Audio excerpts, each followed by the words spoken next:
Show में साथ देने का शुक्रिया। सेठी साहब, आपने कहा मुज़ाकरात की टेबल पर ही या बातचीत से ही मसाइल हल किए जाएंगे, तो इसके लिए कोशिश हो गई खुदा खुदा करके के दोनों तरफ से टीम बनाई गई। उसके बाद बैठे और 2 जनवरी को दोबारा उन्हें कहा गया कि चार्टर ऑफ डिमांड आप लेकर आएँ। और मीनवाइल जो ये मुज़ाकराती टीम के मेंबर्स हैं उनकी मुलाकात भी इमरान खान साहब से हो गई। और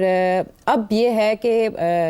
आप इस तरफ वो अपने मुतालबात से पीछे नहीं हट रहे। दैट इज़ 9 मई और 26 नवंबर पर जो जुडिशल कमीशन है, और दूसरी तरफ हम देख रहे हैं कि हुकूमत का भी ये कहना है कि आपको उस पर माफ़ी मांगनी होगी, लेकिन इमरान खान साहब माफ़ करने को तैयार है, माफ़ी मांगने को तैयार नहीं है। तो आपके ख्याल में तहरीरी सूरत में पाकिस्तान तहरीक इंसाफ की तरफ से जब डिमांड्स आएंगी तो उनमें क्या क्या हो सकता है 2 जनवरी? वो तो बातें चल रही हैं ना, मुख्तलिफ PTI के लोग, कोई कहता है 2 डिमांड्स है, कोई कहता है 4 डिमांड्स हैं। तो डिमांड्स तो खान साहब के लंबे चौड़े हैं ना। वो किसी दिन 1-2 बयान करते हैं, फिर अगले दिन कोई और 2 कर देते हैं, फिर 2 पीछे कर देते हैं। तो ये तो चलता है, ये बातों के अंदर बात चलेगी। उनके जो मेन चीज़ है वो तो वही है ना कि इलेक्शन चोरी हुई जी, मुझे नई इलेक्शन दें फ़ौरन, या मेरी हुकूमत रिस्टोर करें। फिर उसके बाद साथ साथ ये है कि पहले मेरे लोगों को निकालें जी। उनके खिलाफ आपने जाली केसेस किए, विच इज़ टू से कि 9 मई forget it, 26th forget it, आप forget it, but I won't forget 26th because I want a judicial commission। ठीक, इनफैक्ट मैं तो ये प्रूव करना चाहता हूँ कि आपने गड़बड़ की है जी। तो मतलब है these are very serious demands, और इनमें से मेरा नहीं ख्याल कोई भी एक डिमांड जो है स्ट्रेट अवे एक्सेप्टेबल है। मतलब खान साहब इन रिटर्न क्या देंगे? तो अगर तो खान साहब ये समझते हैं कि इन रिटर्न मुझे कुछ नहीं देना, तो ये तो prima facie on the face of it they are legitimate demands, तो वो तो एस्टैब्लिशमेंट कभी नहीं मानेगी, वो तो कभी भी एक्सेप्ट नहीं करेंगे। कैसे एक्सेप्ट करें?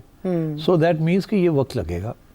ये आएंगे जाएंगे, लड़ाई होगी, वॉकआउट्स होंगे, फिर आएंगे, फिर लोग तब्दील होंगे, कुछ बंदे चेंज कर देगा खान, कुछ ये चेंज कर देंगे, ये बात चलेगी आगे।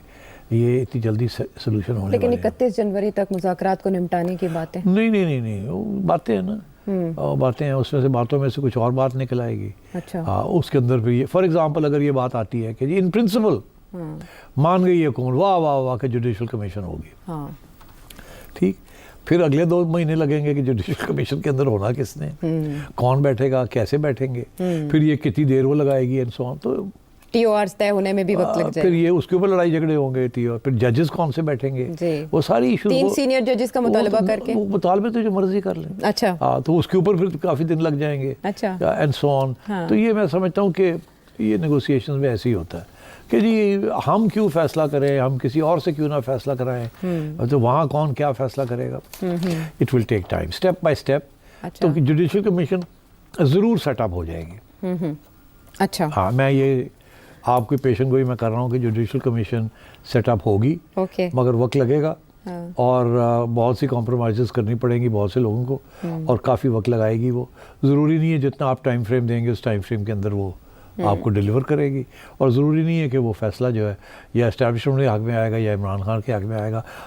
एन मुमकिन है कि वो किसी के हक़ में ना आए, इधर उधर की बात हो जाए, उसके अंदर बड़ी गुंजाइश छोड़ दें कि आप ऐसे भी इंटरप्रेट करें, ऐसे भी इंटरप्रेट करें, और रिलीफ मिल जाए मैक्सिमम को, और रिलीफ भी साथ लोगों को मिल जाए, जैसे बाकी कमीशंस बनती रही हैं ना जी, वो 4 हल्कों वाली भी तो बनी, ऐसी ही बनती हैं। और I think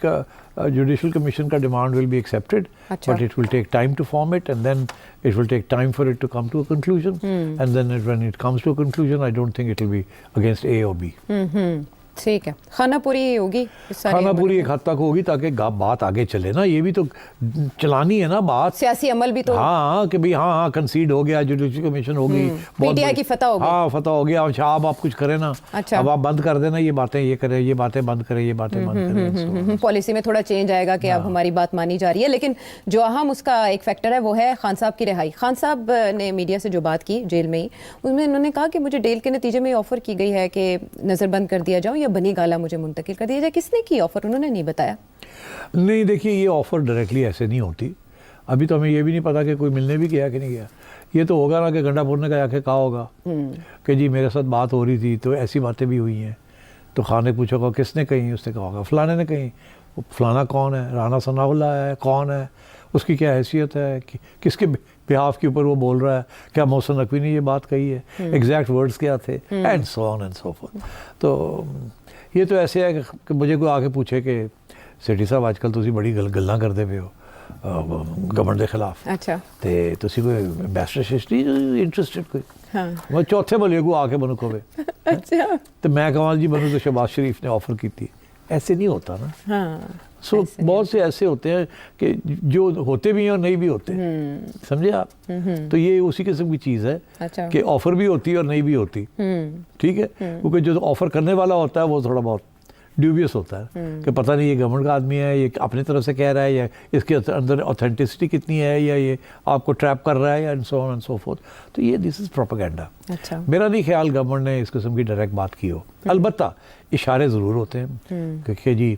अगर काम चल पड़ा ठीक हो गया तो वी कैन कंसिडर कि आपको बनी गाला रिहाइश कर दी जाए हम केस तो नहीं ख़त्म कर सकते वो तो अदालतों में है अदालतें आपको बेल दे देती हैं तो हमें कोई इतराज़ नहीं है will take you and put you there उसे आगे से कहा होगा कि दैट आई वोंट एक्सेप्ट मुझे तो अपने लोगों को निकालना है बाहर अगर मैं चला गया वहाँ तो लोग तो गालियाँ ऑलरेडी दे रहे हैं आधी पार्टी दे रही है दूसरी आधी पार्टी को कि हम लोग जो अंदर है हमें तो मिलने को ही नहीं आया हमें तो आप भूल गए अब खान साहब ने याद दिला दिया सबको कि उनका भी सोचो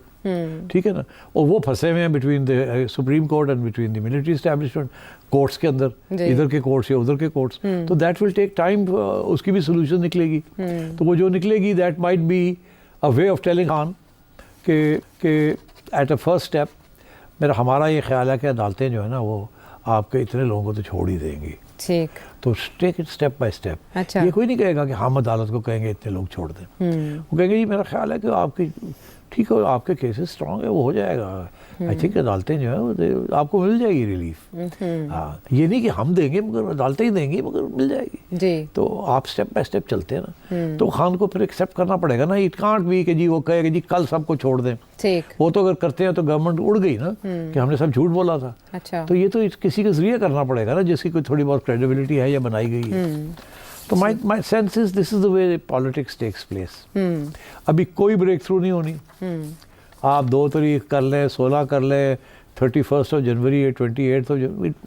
जनवरी में नहीं होनी ये चीज़ें अप एंड डाउन चलेंगी अच्छा अभी कोई खान साहब की अगले महीने कोई रिहाई नहीं है ओके मेरी जो मौक़िफ़ है वो ये है कि रिहाई होगी